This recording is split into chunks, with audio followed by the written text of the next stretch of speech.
শাসন করার যদি কখনো দরকার হয়, স্বামী হোক আর স্ত্রী হোক বা সাধারণ মানুষের ক্ষেত্রে এটা প্রযোজ্য, রাগের মাথায় কখনো শাসন করবেন না। শাসন করতে হলে মাথা গরম হয়ে গেছে একটু সবর করবেন, ঠান্ডা মাথায় শীতল মাথায় তারপরে শাসন করবেন।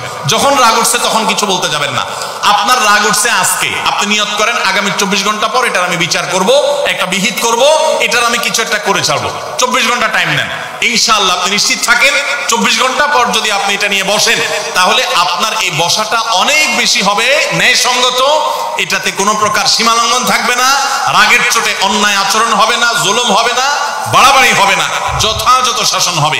যে কোনো মানুষের ক্ষেত্রে এটা প্রযোজ্য। আপনার একটা ছেলে এমন কোন অন্যায় কাজ করছে, আপনি এখন তাকে মাথা হট হয়ে গেছে, এখন শাসন করতে গেলে জুলুম হয়ে যেতে পারে, একটু সবর করেন, সময় নেন, দেখবেন রাগটা প্রশমিত হয়ে লেভেলে চলে আসছে। এরপর যদি শাসন করেন দেখবেন জুলুম হবে না। তো স্বামী স্ত্রী উভয়ের ক্ষেত্রে একই কথা প্রযোজ্য। ঝগড়া যখন করতে মন চায়, মেজাজ যখন গরম হয় তখন না করে একটু পরে করেন।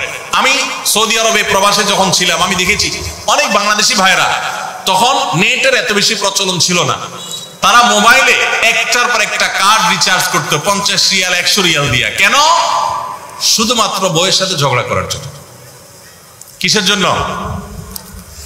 কারণ কথা বলতেছে, মনে করেন কোন একটা বিষয় নিয়ে তুমুল বিশ্বযুদ্ধ বেঁধে গেছে দুজনের, এখন এই পাশ থেকে ওই পাশ থেকে কথা চালাচালি ঝগড়াঝাটি চলতেছে, চিল্লানি চেঁচামেচি, হঠাৎ করে লাইন কেটে গেছে, ব্যালেন্স শেষ, দৌড় দিয়ে চলে গেছে দোকানে, এই তাড়াতাড়ি একটা কার্ড দেন ভাই, তাড়াতাড়ি রিচার্জ করতেছে। কেন?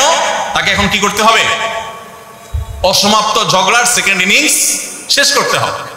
আবার কার্ড শেষ হয়ে যাচ্ছে, ইনিংস ঘোষণা হয়ে গেছে, আবার যায় সে কার্ড রিচার্জ করে থার্ড ইনিংসে ঝগড়া করছে। কত বড় বেকুব চিন্তা করে, কত বড় নির্বুদ্ধিতা।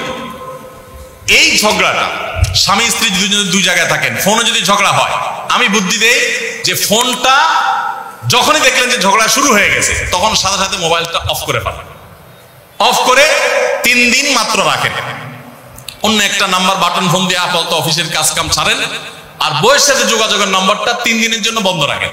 3 দিন পরে মোবাইলটা আস্তে করে ওপেন করেন। এবার নিয়তি করেন যে ঝগড়া এটাই হবে, বউরে বলবেন দেখো তোমার সাথে ঝগড়া এখানে এই পর্যন্ত থামতেছে, আমরা এখান থেকে আবার শুরু করবো ইনশাল্লাহ 3 দিন পর। 3 দিনের বিরতি দিচ্ছি, যুদ্ধবিরতি, যথারীতি 3 দিন পরে আমরা আবার শুরু করব।